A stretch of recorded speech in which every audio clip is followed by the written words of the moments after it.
दोस्तों नमस्कार। दिवाली आने वाली है और हिंदुस्तान में त्योहारों के मौके पर सोने चांदी की खरीद की एक पुरानी परंपरा है। लेकिन समस्या तब आती है जब सोने चांदी के दाम बेतहाशा बढ़ जाएं और उसका कोई ठोस आधार समझ नहीं आए। अगर आप देखें तो सोना करीब 1 लाख से ऊपर प्रति तोले के आसपास पहुंच चुका है और चांदी की कीमतें तो एक अलग ही रहस्य बनकर उभरी हैं। असली चिंता सिर्फ कीमतों के बढ़ने की नहीं, बल्कि इस बात की है कि चांदी के दाम तो अलग बाजारों में अलग अलग हैं और यही आज के इस वीडियो की सबसे बड़ी चिंता का विषय है। उदाहरण के लिए अगर आप आज स्पॉट मार्केट में यानी ज्वेलर से बात करेंगे तो चांदी का भाव 88,000 प्रति किलो के आसपास मिलेगा।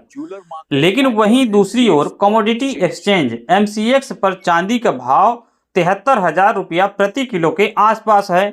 सवाल यह है कि इन दोनों के भाव में लगभग 15,000 प्रति किलो का ये फर्क क्यों है, जबकि भारत का कानून और सेबी की गाइडलाइन कहती है कि ये दोनों भाव एक दूसरे के समानांतर चलने चाहिए। ट्रांजैक्शन कास्ट का फर्क तो बस कुछ हजार रुपए ही होना चाहिए, लेकिन यहाँ लगभग 15,000 का फर्क ये अपने आप में एक बहुत बड़ा सवाल खड़ा करता है।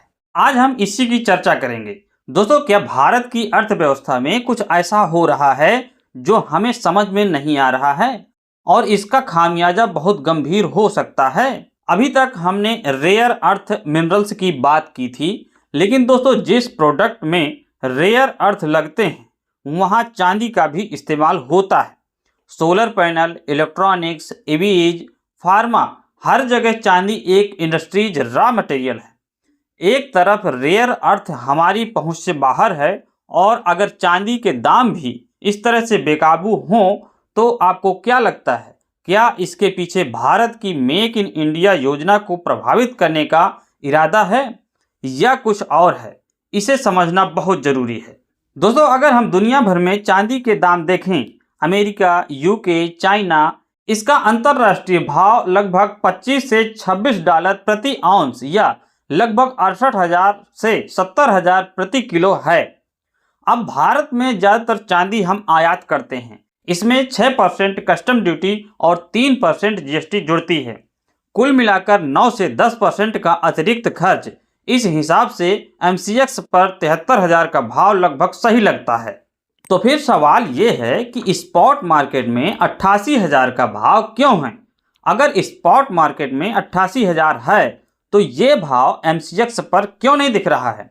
यह अपने आप में एक बड़ा सवाल है। एक महत्वपूर्ण बात, अगर आप MCX पर चांदी के स्टॉक लेवल को देखें, 2023 में यह 18 टन था, 2024 की शुरुआत में 22 टन हुआ और आज यह घटकर सिर्फ 9 टन के आसपास रह गया है। इसका सीधा मतलब है कि हमारे पास चांदी का फिजिकल स्टॉक ही नहीं बचा। भारत में चांदी की मांग बढ़ रही है लेकिन उपलब्धता घट रही है और यही वो बुनियादी कारण है जो स्पॉट मार्केट में कीमतों को आसमान पर पहुंचा रहा है।